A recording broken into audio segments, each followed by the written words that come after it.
The Notebook on Cities and Culture mailing list fires off regular updates about the show, and you, my friends, can subscribe. Visit colinmarshall.org and click Mailing List in the upper right column for details.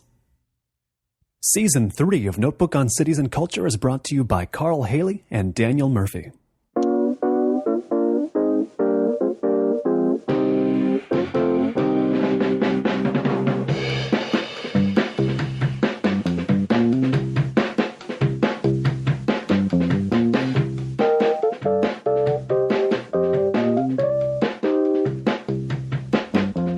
About the world of Japanese enthusiasts, especially musicians, they tend to when they get into it, get deep into it, get deep into the gear. Would you say that's true? Yeah, absolutely. They really like to have the best, the finest instrument. They don't really want to have just something that'll do, which you get with English, American, European guitarists. Right. They're more interested in just something that they can get by with, whereas the Japanese guys, they really, really want the good gear. Even if they can only play Smoke on the Water badly, they'll want a 400,000 yen Gibson custom shop guitar or something like that. Right, and I tried it out my theory before recording that's totemic for them. They get the ultimate guitar to their mind, and that itself stokes the fire. That theoretically draws them toward perfection, toward mastery. Does that work in practice? I don't know. I've got a lot of really expensive guitars. I'm a pretty rubbish player. So I think it's how much you're prepared to practice. Maybe, I guess, one thing that I'll say about the Japanese is they're very dedicated to whatever they do. If they choose something as their hobby or their lifestyle, they really give it a lot of effort, and they do put in a lot of time, which I don't when it comes to playing guitar. I do it when I'm making, not when I'm playing. Indeed, when it comes to making, it's Notebook on Cities and Culture. I am Colin Marshall. I'm speaking here with Josh Parkin, proprietor of Josh Parkin Guitars in Nakatsu in Osaka, Japan, where he's been open since January. And it's the question that I suppose anybody asks first when they find out you're doing business here is why Osaka? Certainly I asked it when I walked in the door, and there's the robustness of the Japanese guitar market, but what else drew you to open up here? Well, when I first decided to move to Japan, I'd been living in London for 5 years, and I was really into the big city, the capital city kind of lifestyle. And I first thought, yeah, definitely go to Tokyo. It's definitely where I want to go. But then I met quite a lot of people who'd spent a few years here, and I met quite a lot of Japanese people living in London. And every single one of them said to me, don't move to Tokyo, move to Osaka. Really? It's loads better. It's cheaper, it's cooler, the music's better, the people are friendlier, it's just all around better. Now, what did they say was wrong with Tokyo? No one really said anything was wrong with Tokyo. Everyone just said Osaka was better. And they were right. I've never been to Tokyo, so I had a suspicion, though, that my first trip to Japan, which this is, should be in Osaka. I don't quite know why, but it seemed just more interestingly vulgar, as people would describe it. Does that fit at all? Yeah, I think so. I mean, Tokyo is quite clean and clinical, and I think Tokyo is maybe the idea of Japan that we all have before we come here. But Osaka's a lot more relaxed and easygoing, and people are just more into what they're doing rather than, I don't know how to put it. Yeah, it's hard to describe in a way. Being Japanese. Yeah, indeed. And there's being. It seems like there's being a Tokyoite, there's being Japanese, and then there's being Osakan or being from Kansai. There's at least 3 different nationalities within Japan that I can identify in that way. There's probably more, but those seem distinct from one another, do they not? Yeah, definitely. I can kind of relate in a way that it's almost a little bit like where I come from in England. I come from a place called Yorkshire, which is kind of like the English version of Osaka, of Kansai, where everyone's just a bit more friendly and, like you say, a bit more vulgar. They're not really as worried about about etiquette or about kind of being polite or fitting into an image of what you should do. They're more interested in having a bit of fun. And it similarly has Kansai and or at least Osaka and Yorkshire have similarly industrial backgrounds, do they not? Yeah, definitely. Yeah, Yorkshire's a massively, well, it was before Margaret Thatcher ruined the country. So I've heard. Yeah, massive industry in Yorkshire, and then also Osaka, especially during the 70s, there was an incredible amount of industry here. I mean, Japan's got an incredibly large amount of industry still, but Osaka was very much a very industrial area back in the day. Which Yorkshire city is the equivalent of Osaka, do you think? Is there one? It'd be somewhere between Leeds and Manchester. It's got the size and kind of something about Manchester, but then Leeds is a bit more. Well, actually, Manchester's in Lancashire, but it's still the north. It's still the same kind of vibe, but. Right. I think, maybe Leeds has that Yorkshire feel as well. It'd be somewhere in between the two, but still, very different. Take us back to growing up in Yorkshire. When did you begin hacking apart guitars? Well, I always used to fiddle around with my own guitars, as long as I had them. I think the first one that I took any major work to was a Korean Squier Telecaster that I had when I was probably about 15, 16 years old, and I took a big rasp to it and changed the shape of the body and resprayed it really badly and maybe changed the pickups and stuff like that. And then when I was 17, I tried making my first guitar from scratch, which I think for a first try was pretty good, but it's actually pretty bad. What does it take to make a guitar from scratch? A lot of work. I mean, I start with a block of wood and I finish with a guitar, be polished and strung up. So. And how did that first one turn out? I mean, what are the elements of guitar making that are really the ones that separate the masters from the amateurs? The details you're not going to get right the first time. The elements that will always represent a challenge when you're making a guitar. I think more than anything, it's the attention to detail, the tolerances, being able to look at something and see the difference between 0.2 and 0.3 millimeters, which most people struggle with when they start out. But the more you practice, the better you get. And there's a million tricks and kind of techniques that make a job actually quite easy, but you'd think. Yeah, if you do it the way you first think about it, it ends up being really difficult, and you have a kind of a bad outcome. Now, what do Osakan guitarists want done to their guitars? What do they seem to demand here? As far as restoration, or as far as custom guitars go, I kind of want a broad image first, just to know what is it. Since you've started doing business here, I mean, has it been more restoration? Has it been more building from square one? What's it been?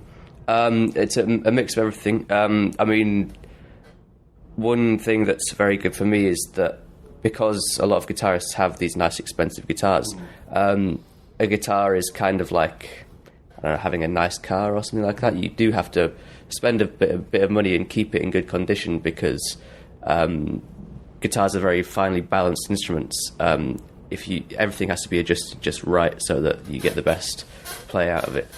So you get a lot of people coming in for setups and things like that. And we sell a product called bare knuckle pickups, which I have a load of here. Oh, yes. So these are the magnetic pickups that register the electronic sound of the guitar. So they're one of the things that you can spend money on for an electric guitar and have a massive effect on the sound.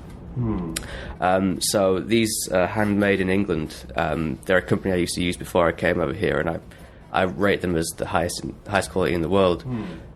So I buy them direct from the manufacturer and get them quite cheap, and I sell them a lot cheaper than everyone else in Japan, which I'm kind of getting a lot of business out of that, because people are really into upgrading their pickups, which is great. It does seem, reading about the guitars featured on your site, that you do a lot of sourcing of parts from the West, from the States and England, and you get some combination of they're better and also cheaper. Is that true? Better, yes. I mean, Japan makes a lot of kind of averagely good parts that'd be good to go on a decent factory-made instrument. That's what they're made for. If you want the boutique stuff, the really high-quality stuff, they come generally from the States or from England or Germany, are the main countries that make them. So there's not a lot of high-end stuff manufactured here in Japan in the first place, or it's just even more expensive and not quite to the standard? There's one company that make quite high-quality parts called Goto. Well, they do a whole range of qualities, but the style isn't quite there. Style? Yeah, that's one thing I'll say about Japanese manufacturing is they're very good at making things. They're just not quite so good at designing things. The way things look, the curves, the anthropometrics, I think is the right word. Anthropometrics. I think so. There's a word to keep in the pocket. School days of design and technology. But that could be the wrong word, so don't take me on that. How long were you doing guitar work in London before you decided to explore Asia? I think I'd been working professionally 5 years in London. And whereabouts in London? Mostly on Denmark Street, which is... As I understand it, that's a guitar-centric street. Yeah, it's a street right in the centre of London in the West End, and it's all guitar shops. Well, actually, now a lot of bars and hair salons have taken over, which... As happens, I understand, in certain parts of London, where you get the creep of bars and hair salons. Yeah, that's definitely happening. I think it's the landlords pushing up the rent, and the guitar shops can't quite afford it. But it's a great place, full of really fun stuff. Is there a drift of guitar shops? Is the centre of guitar culture in London shifting at all because of those hair salons and whatnot? I think what's really happening is it's sifting out the weaker shops, not necessarily the ones without as much money, but there's one shop called Regent Sound, which was next door to the shop I worked in, and the guys that run that, they're really brilliant guys, and they know more than anyone I've known about vintage guitars, and they keep a great stock, and they've got a really good business ethic, and they're going really strong at the moment, because maybe a few of the shops that weren't so great have kind of left the street.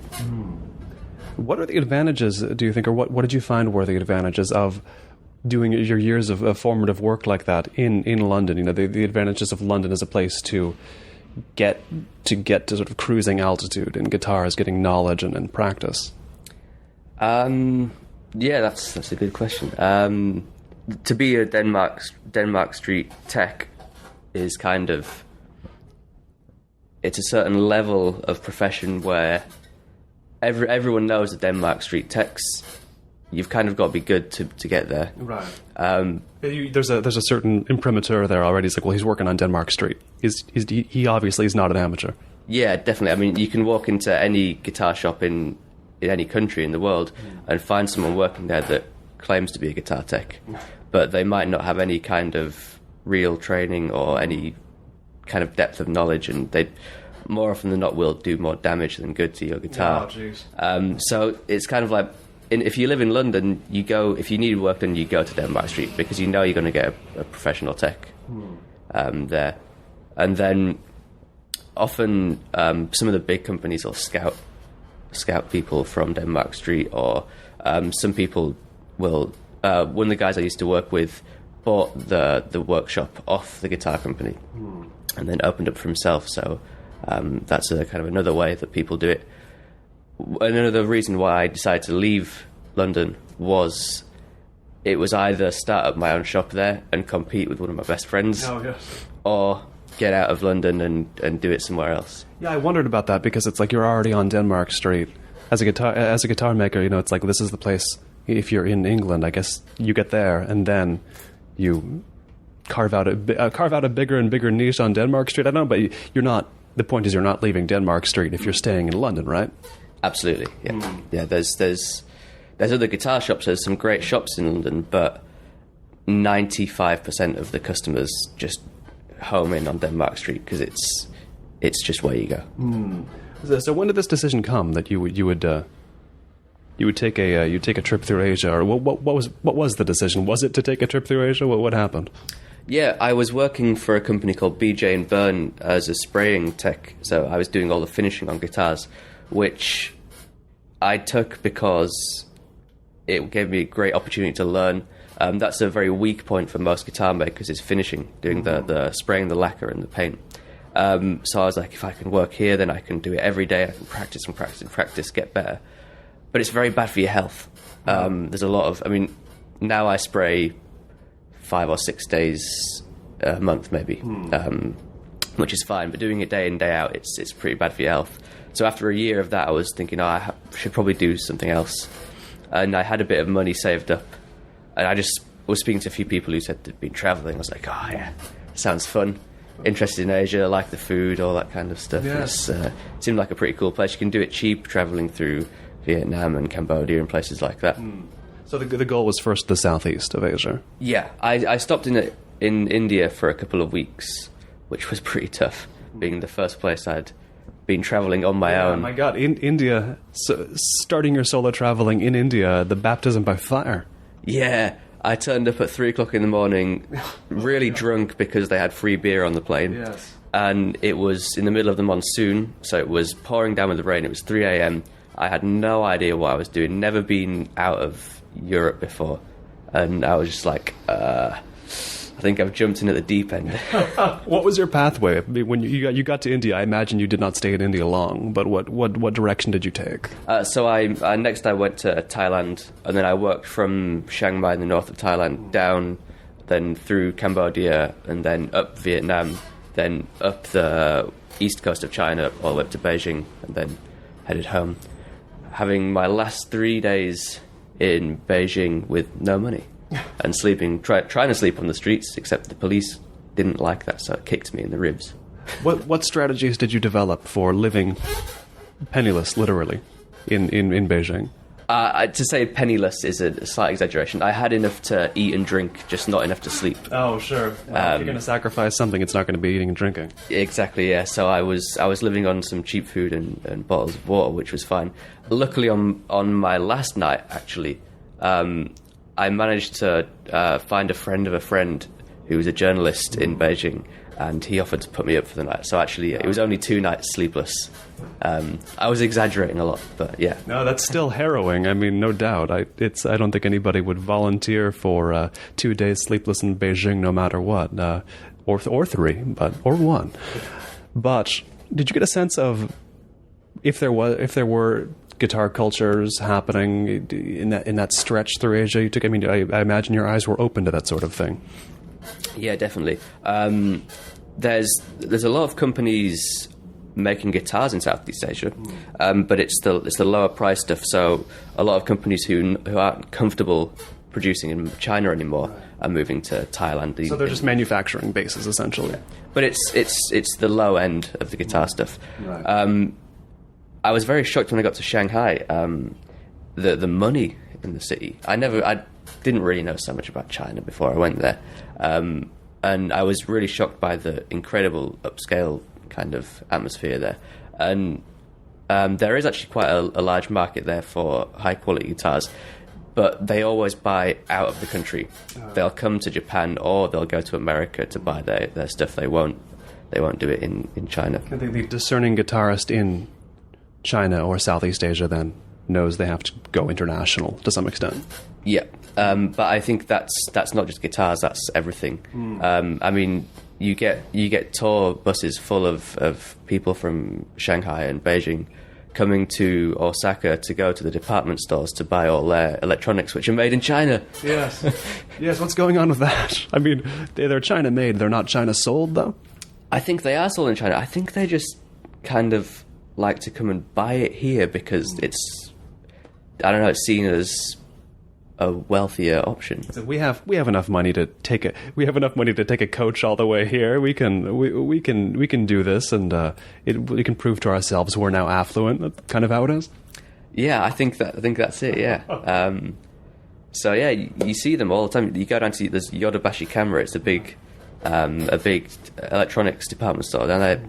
Half of the announcements on the tannoy are in Chinese. Oh, they really are coming up in the world. And how many orders do you get from Chinese guitarists? Do you get any for custom guitars here? That I guess they'd be resident of Japan, but do you get a sense of if they're coming for you?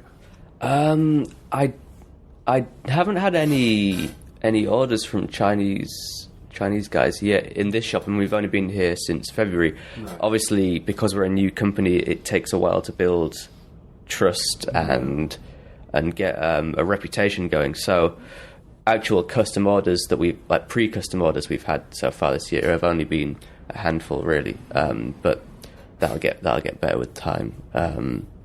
But we used to get quite a few in London, in the shop in London. Quite a lot coming in. That's the creme de la creme, I would imagine, for if the Chinese come to Japan for certain things, going to London for something to purchase that's the as high class as you go, I would imagine. Yeah, definitely. I mean, London's definitely got that high class vibe. If you're strictly a guitar freak, I mean, you'd go somewhere like Nashville or right. One of the big guitar cities in America, But yeah, London's definitely got that vibe to it, and got a very, very nice selection of stuff. When did Japan come on your radar? When did you realize that Japan was a country of interest? When I got back from Asia the first time and realized that there was no work in England because of the credit crunch, I started thinking about my options, and I'd really got into Asian culture. I thought it was really interesting, and all the food's pretty amazing. Yes, I wasn't all that happy when I got back to England and had all that horrible stodgy stuff. Beggars and mash and whatnot? Yeah, that kind of stuff, yeah. I started thinking about moving this way, and really Japan's the only country in Asia where I could have done this. Simply because of the market here? Yep, the market and the money. Yeah, there's a lot more money here than there is in any other country in Asia. And what does it take to start a business as a foreigner in Osaka or even in Japan in general? It'll take a few years off your life. Really? I've started going grey, and I'm 26 years old. There's quite a lot of paperwork, getting like business visas and stuff like that. There's a lot of bureaucracy in Japan. They really do like the paperwork. But yeah, there was no way I was going to do that on my own, so I just got a visa lawyer to kind of do everything for me, which cost a bit of money, but I think if I'd have tried it myself, I'd have failed miserably. I'm much better with chisels than I am with a pen and a paper. That's why they have professionals to farm these things out to. But what was the process of deciding, not just Japan, but deciding on Osaka as the city to be in, to open up the storefront in? Tokyo was my first thought, but everyone just talked me out of it and said, don't go to Tokyo, it's rubbish. Go to Osaka, it's really good.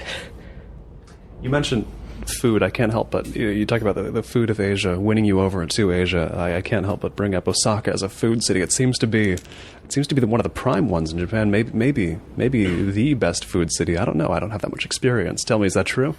Yeah, definitely. I mean, I've been to a lot of small towns and small cities that have had really great food all over Japan. I went to Tokyo and I was appalled just because, really? I mean, it's compared to most countries, it's still great food, but compared to Osaka, it's expensive and just okay. Whereas in Osaka, you can go to so many places, spend really not so much money and get a great meal. What are the great food strengths? I mean, what have you found here as far as the best eating to be done, whether that's where or what? I'm a fish guy. I always have been. I've always loved fish. So, yeah, Japan's definitely a country for fish, seafood, whether it's grilled, whether it's raw, just anything they do with it, it all tastes great. You never get the longing for the bangers and mash. You never feel like you need the piles of starch that one would get back in England or, I mean, in the States even. Funnily enough, one of the few things that I miss every now and again is the banger. Oh yes. Can't get a good one here. Oh, it's impossible. Oh really? They have they're kind of like hot dog kind of style things. The boiled, weird tasting things, and they make them look like real sausages. Right. I think they must paint them or something crazy like that, because like you get the pack and it looks like raw meat inside, and you get them in your grill pan and get some brown sauce on your bread ready for a good sausage sandwich, and you bite into it and it's like, oh, this is a hot dog. They can get the appearance of almost any food correct, like it's exactly correct here, can't they? The look will be right no matter what. Perhaps the taste won't be. Yeah, absolutely. Yeah, they're really into the preparation of the kind of the visual aspect of food. I generally find don't bother with the foreign styles of food if you've got a good experience with it. Like if you know what to expect, then just go with the local food because it'll be a lot better.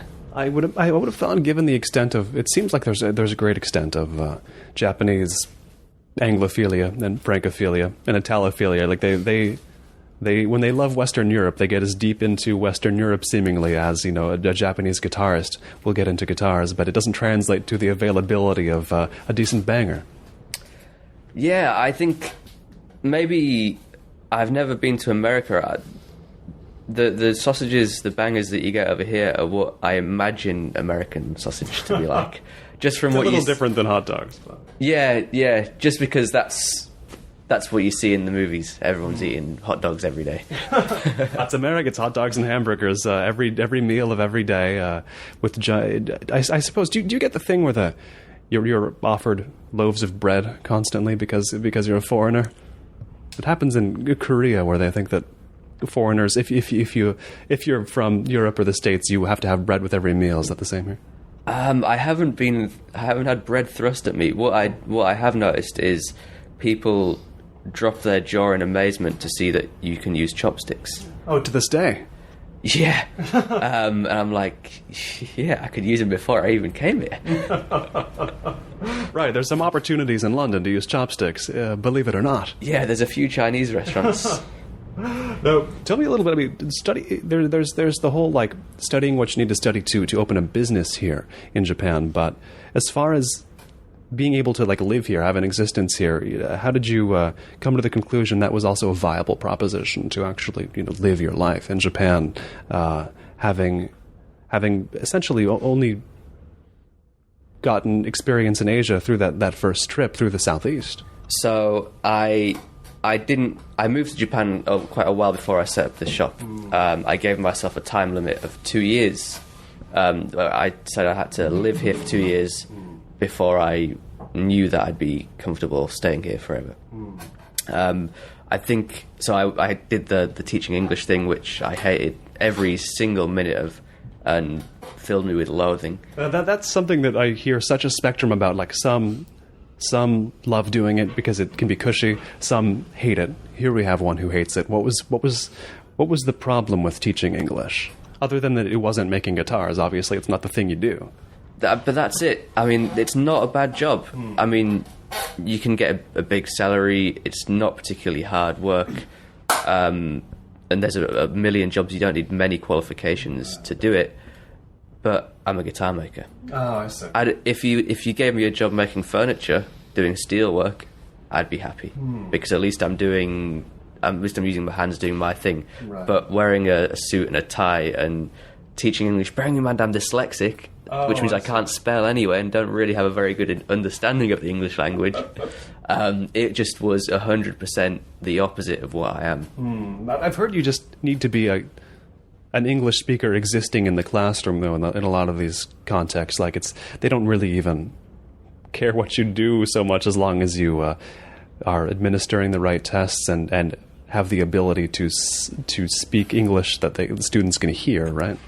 Yeah, that's pretty much it, yeah. Really? I've met some colossally, how can I say this without being rude, but just colossally stupid people teaching in very good jobs here. Really? Yeah. I think we all know that goes on, but this is now it's out. We've brought it out into the open, and they you see those guys, and it does give you pause, does it not? To say, is this the place I want to stay?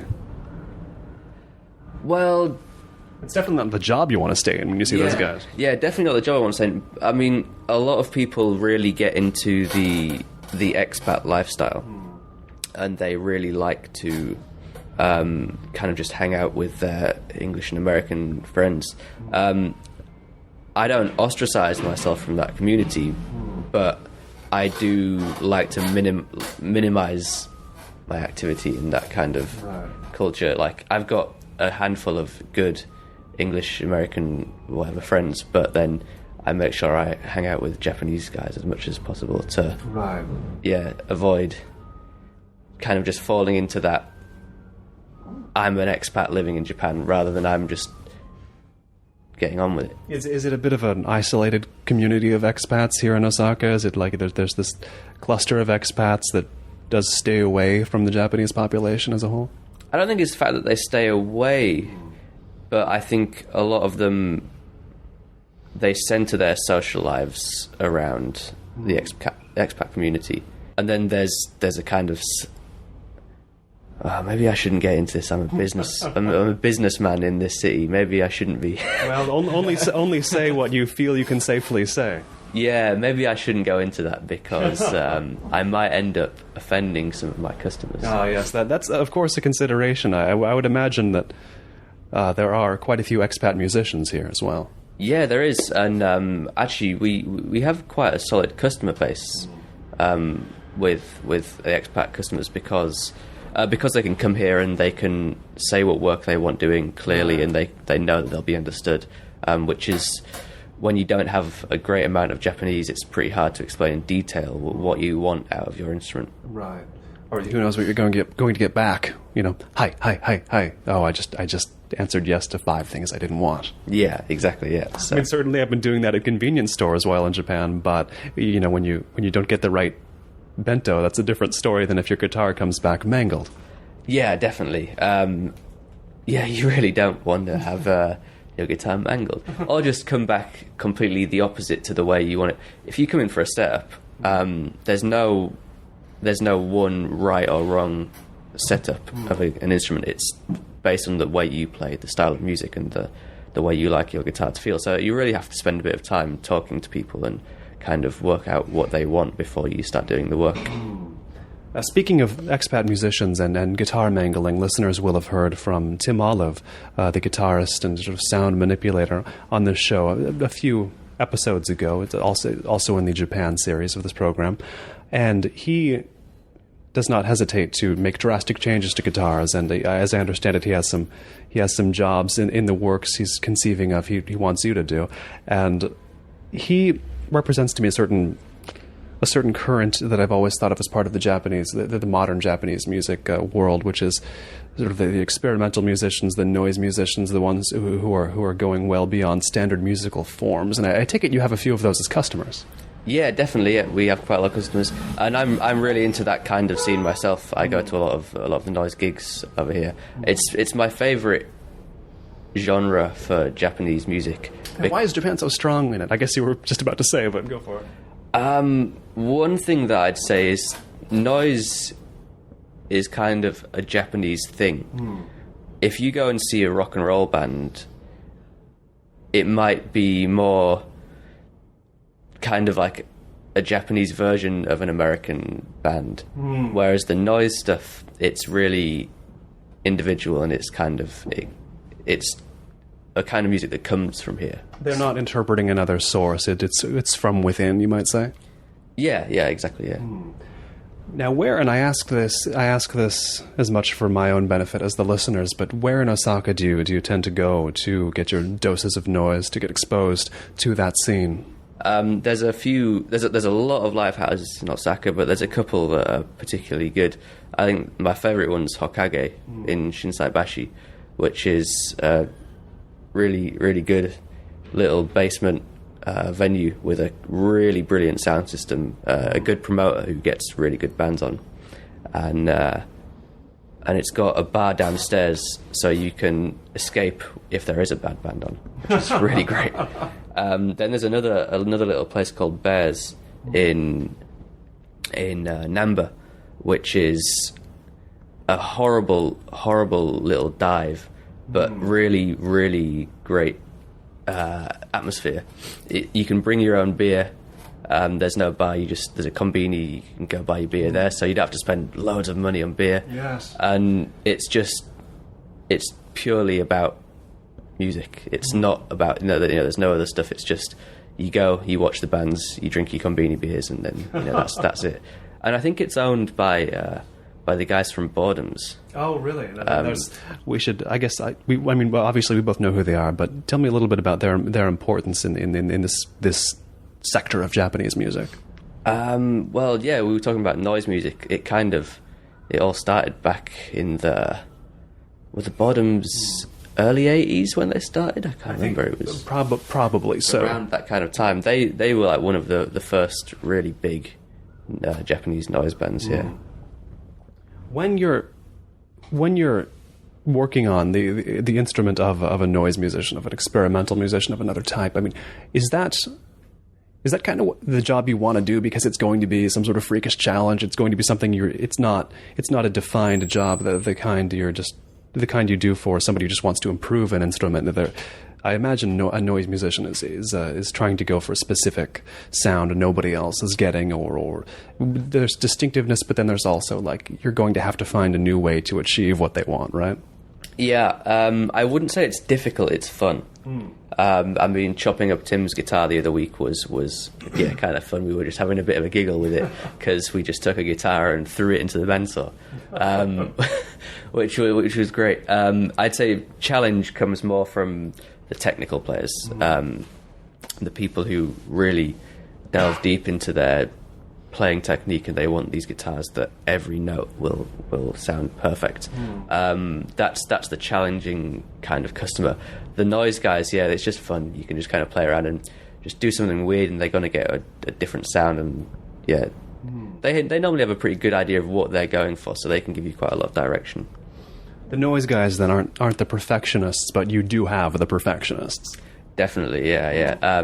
Jazz players, blues players, and virtuoso guitar players. The guys that do the like Steve Vai kind of style, super fast stuff. They're really, really bent on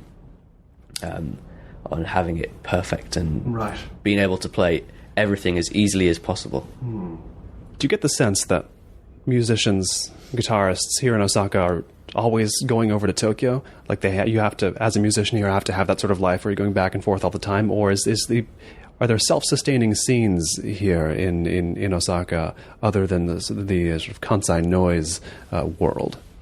Yeah, I mean, a lot of bands go on tour and go to Tokyo and stuff, but there's really there's a big music scene here for many different kinds of music. So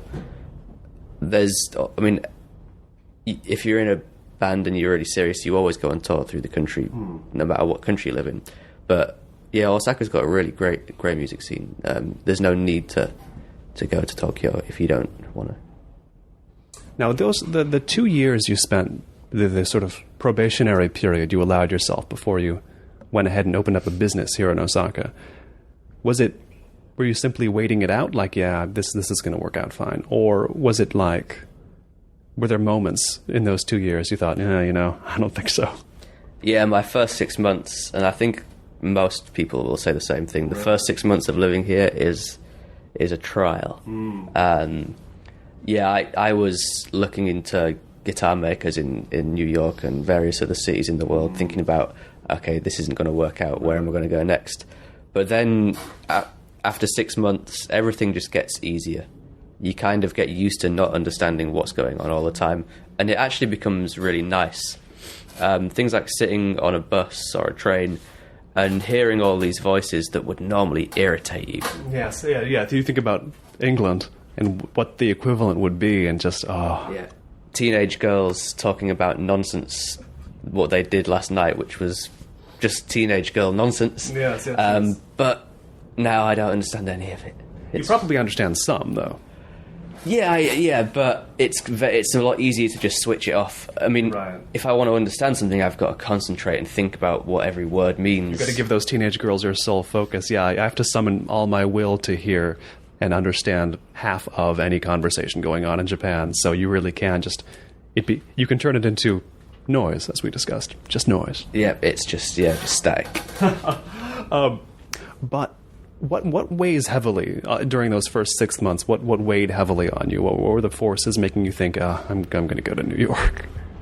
I'm trying to think. It was a long time ago now. Right. Everything got good, and then you stopped thinking about the bad stuff. I think it was just generally a hard lifestyle. I didn't know so many people because I came here. I knew one guy who was in the sea when I came here, and then just not being able to do anything. In the first 6 months of living here, you also have to do a lot of bureaucracy, kind of registering yourself as being who you are and what you're doing and stuff, and that's colossally difficult. We have something called a ward office, which is it's just the government, like a city office, but for a smaller part of the city. And that's where you have to go to do everything. And they say on the website, okay, we have an English-speaking staff on Mondays, Wednesdays, Fridays, for example. So you go on a Monday, Wednesday, or Friday, and you go in and no one speaks English. Or they just pretend they can't. Right. And often they probably can, right? This is Japan, so somebody who's 90% perfect at English won't speak to you because of that 10% they can't do. Yeah, they don't really want to help. And I think even Japanese people all say the same thing, that the people who work in the ward office are just incredibly unhelpful. We might analogize this to the Department of Motor Vehicles in the United States, or in England. I don't know what the equivalently bad bureaucracy you always have to go to is. Yeah, DVLA, the same thing. Okay. Yeah, so the Motor Vehicles Agency. Yeah, I've heard many things about that from American friends. Yes, it's that's the byword for an office you can't avoid going to, and it's just pure intransigence. That's the same in the ward office here in Japan?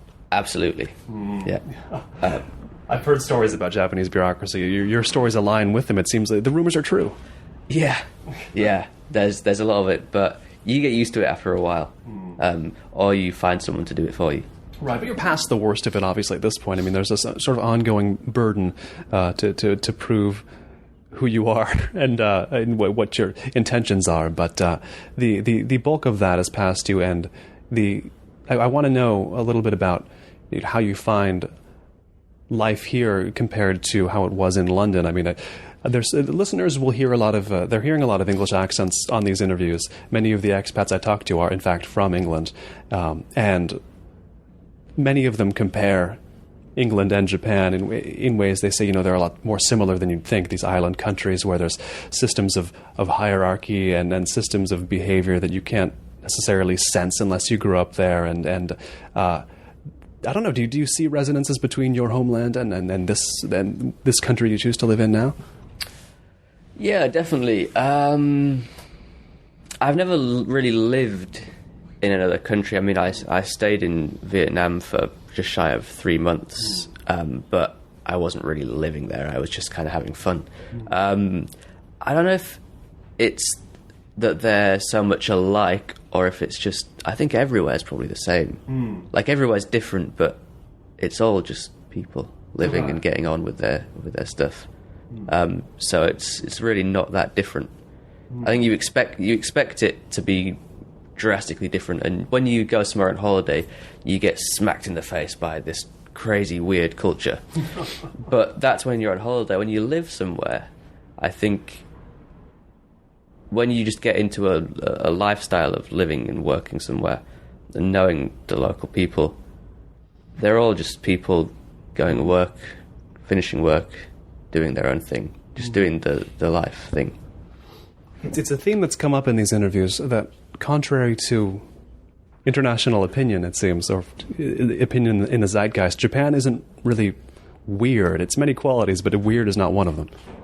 I think it's pretty weird. Really? That's pretty weird. I'd say Japan's an eccentric country.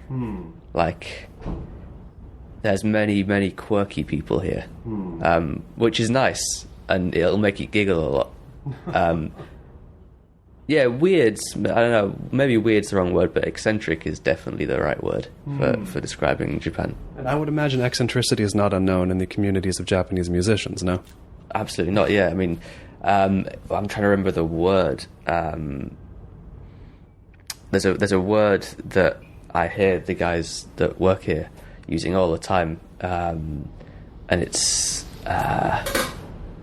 about basically guitarists who are really crazy about one aspect of music and guitars, but I can't remember what the word is. It's an English word. There's in the Japanese language there's a lot of English words used. It's one of these loan words, right? Yeah.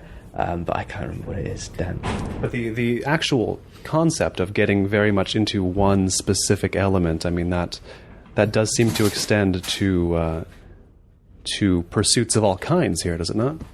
Yeah, definitely. I mean, whatever you're into, they really get into it. It doesn't really matter what it is that you do and whatever it is you like. But yeah, it's dedication.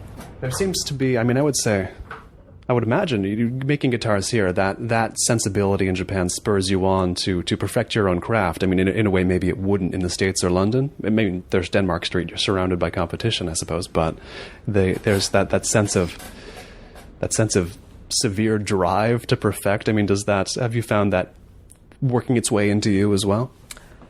One thing that I'll say about that is guitar makers, well, luthiers, any kind of musical instrument maker, generally has that. If you're got any chance of being any good, you're going to have that drive, because you began with that probably. It's an absolute necessity to make a career in instrument making, is being as good as you can be, because if you're charging the kind of prices we charge, you've got to be good. You can't be anything less. So yeah, the Japanese are good at it, but yeah, it's something that is there with pretty much all guitar makers. What kind of jobs do you hope for? I mean, what's the sort of challenge you're looking for right now in guitar making, or the challenge you dream of having somebody phone in, and say they want accomplished? Yeah, my dream job when customers come in is say, I want a guitar. This is the kind of music I like. This is the kind of style of things I like. Just do your stuff. Oh yes, leave it up to you. Yeah, this is the budget. Do your stuff. That's my ideal customer. Unfortunately, what you normally get is that either someone comes and says, I want this guitar, and they show you a picture and say, I want exactly this guitar. And then you're like, well, I can't really copy this guitar. Okay, Japan doesn't recognize international copyright laws, so I can legally do it, but ethically it's kind of uncomfortable. Yes. And boring for you, I would imagine. Yeah, absolutely.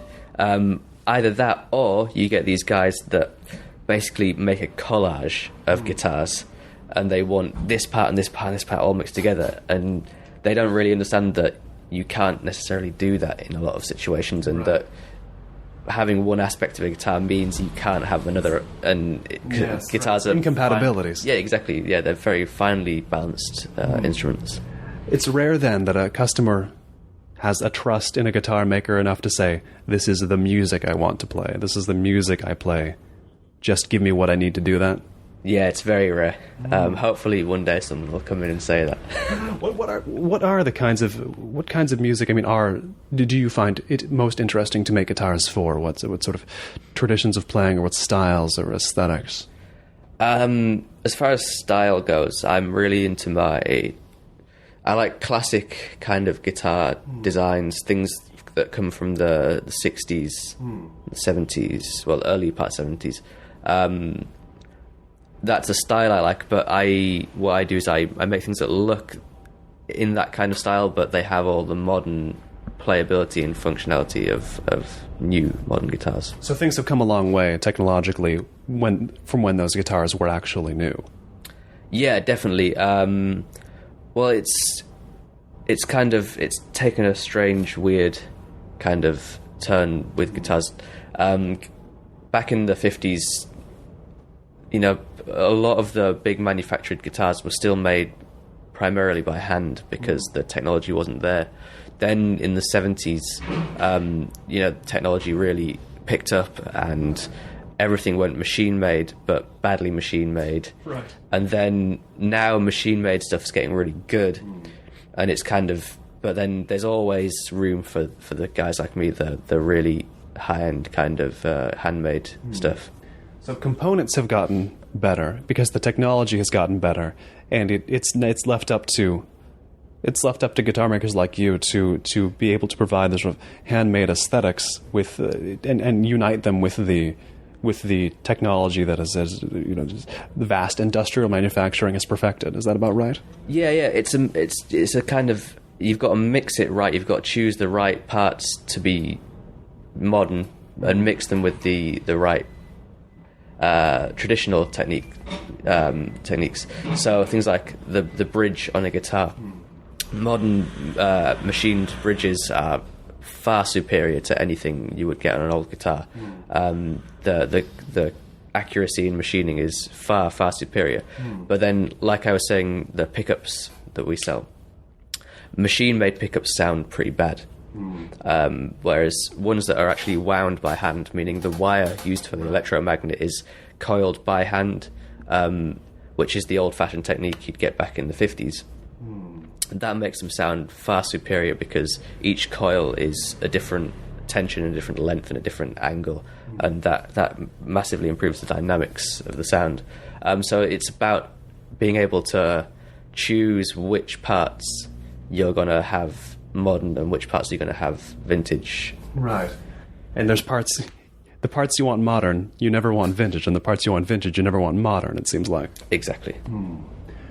I've been speaking with Josh Parkin, proprietor of Josh Parkin Guitars in Nakatsu in Osaka. Now, tell the listeners who will surely be flooding to Osaka if they're serious Japanese guitarists how to find you. We're very close to Umeda in Osaka. If you are coming into Umeda Station, we're only about a 4 or 5 minute walk. You can check out our website, which is www.josh-parkin-guitars.com, and find details about how to find us there.